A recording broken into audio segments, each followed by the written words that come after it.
one of the most defining moments as a Christ follower was when he healed my heart. So there's no really easy way to start this. So when I was a sophomore in college, I was raped by 2 boys, and I carried so much shame in my heart for years and years afterward. So I tried to fill my life with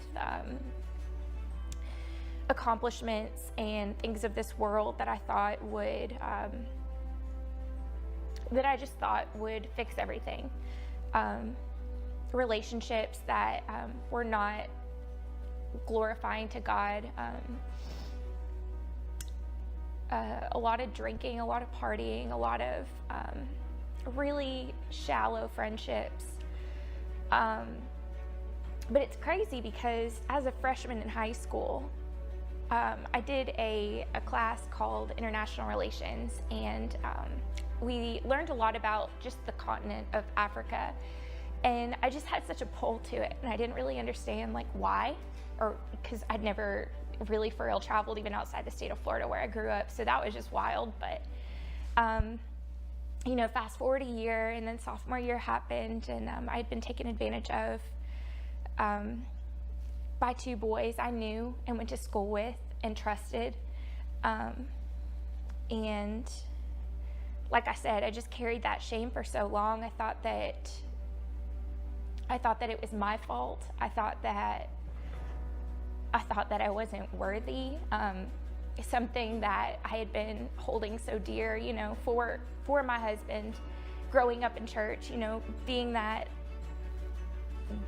was something that my family had instilled, and I was robbed of that at that point. And I figured, what's the point? It's been taken. I'm used. I'm dirty. I'm not whole. So it doesn't matter. And then that kind of was the launching pad for Satan to work his way into my life and fool me in a lot of ways. He disguised a lot of boys as being, great relationships and outlets, and just continued that idea of promiscuity outside of marriage. And it really just caused a lot of deeper scars that I was running from. And then fast forward to college, and I realized that all of my accomplishments and all of the wasted time on relationships that weren't glorifying to God, that it was a dead end. It wasn't fulfilling. And that's really when I felt the tug that he was pulling me closer to him. And I knew that there was a call to change things in my life. But like I said, Satan was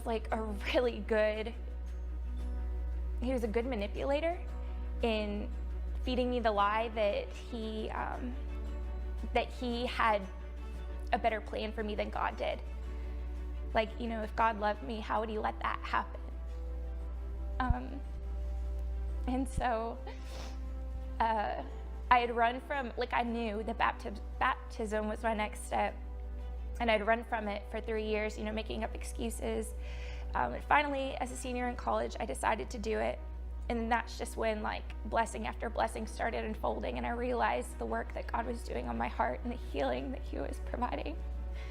And so I decided that I was going to step away from my major, which was communications and ad PR. I thought I was going to move to a big city and do, great, wonderful things. And I decided to apply for Teach for America. I had no experience at all, in education in any way, shape, or form, so that was going to be weird. But I went through the process, really not invested in it, and God just paved the way in every way, shape, and form. I didn't realize that it was a competitive program, or that it was, hard to get into or anything like that, because Christ had already decided that it was going to happen, because it was going to lead to the healing of my heart. So he led me to Alabama, and my first year teaching was hard, really hard. I taught in a Title I school, and had to forge relationships with people who grew up in a different area or in a different lifestyle than I did, that it didn't look the same as me. And it was a really defining moment in like defining in terms of relying on God. Like I knew I needed him to supplement me daily. And just being faithful in that, like it was probably the hardest year of my life, which is crazy because you'd think that the hardest years of your life are when you're running away from God. But when you know him and you know the call he's put in your heart, that's so hard to fight your nature and your old ways and to be, I guess, just dedicated to doing what he's called you to do. And it was just so crazy because my first year teaching, I found a great church up here, and that's really where I got plugged in. And I was meeting like really good biblical friends, and I could just feel this healing process really take hold. And there was an opportunity to do a missions trip, and I just felt like it was what I needed to do, and it was to Africa. And I just thought that was the craziest thing. I was like, God, you put it in my heart 8 years ago to like, I have a heart for this continent, and you're supplying this opportunity for me. And it was just, it seemed surreal. I had a week, because I had applied late, I had a week to raise all my funds. Within 3 days, I was fully funded, and that was just such a God thing. Like, he knew I needed to go. And I thought it was, silly us, we think we like have God figured out. I thought it was, just like a simple prayer request. Like he was finally giving me this opportunity to to go to Africa, and he was just waiting for the right time for me to be like disciplined enough and developed enough as a Christ follower or as a believer to like have this opportunity. Like I thought I had done enough good that, I'd earned it. And I didn't realize he brought me there to heal me. Hosea 2:14 says, I'll lead her into the wilderness, and there I will speak tenderly to her. And I was with complete strangers. Like I traveled 14 hours from Tampa to Johannesburg. I stayed overnight in a hostel by myself. Like I was completely out of my comfort zone, but I knew that I was protected, and like God, he needed me there. He wanted me there. It was just so perfect. Like there was no way that I could have gotten in the way of his plan. Like, and we were with some strangers, and it was about our second or third night there, and we were like a very small group of girls, and I started to share. And then, a couple more girls would come out, and a few more girls, so I'd have to start over, and I ended up telling it 3 times. And every time I told it, the pain was just overwhelming. And I realized that was the first time in 8 years that I'd really dealt with the hurt of rape and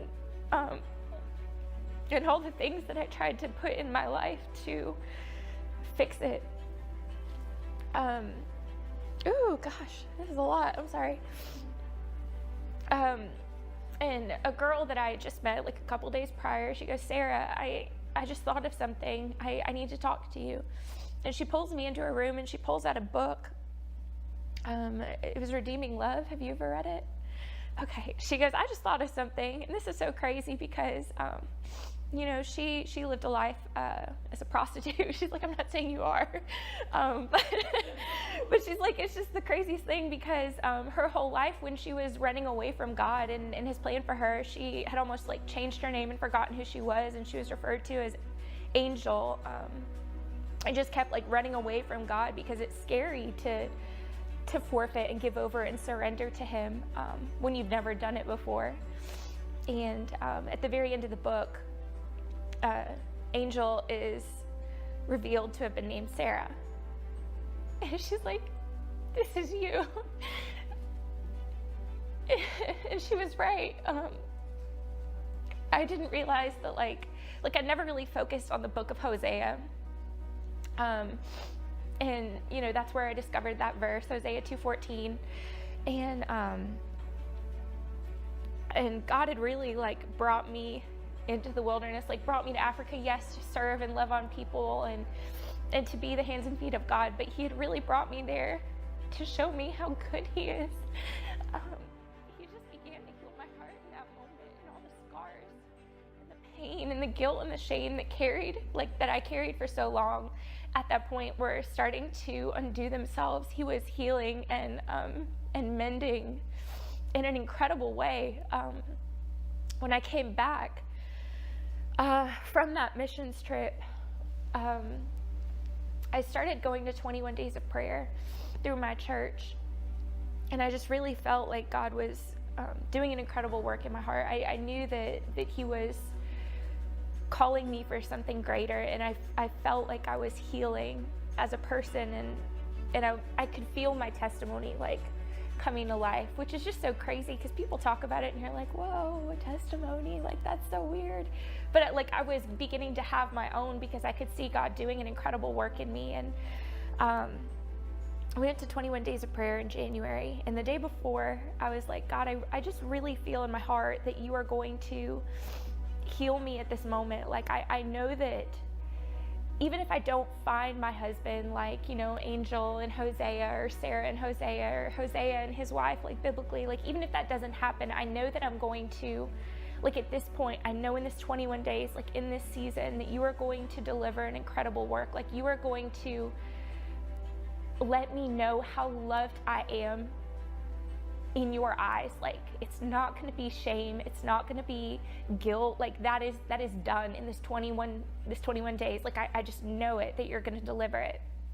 And the very next day I met my husband, and just crazy. And then the next 21 days of prayer, so it was January, August, we got engaged, and oh my goodness, he was everything I did not want and everything I didn't know I needed.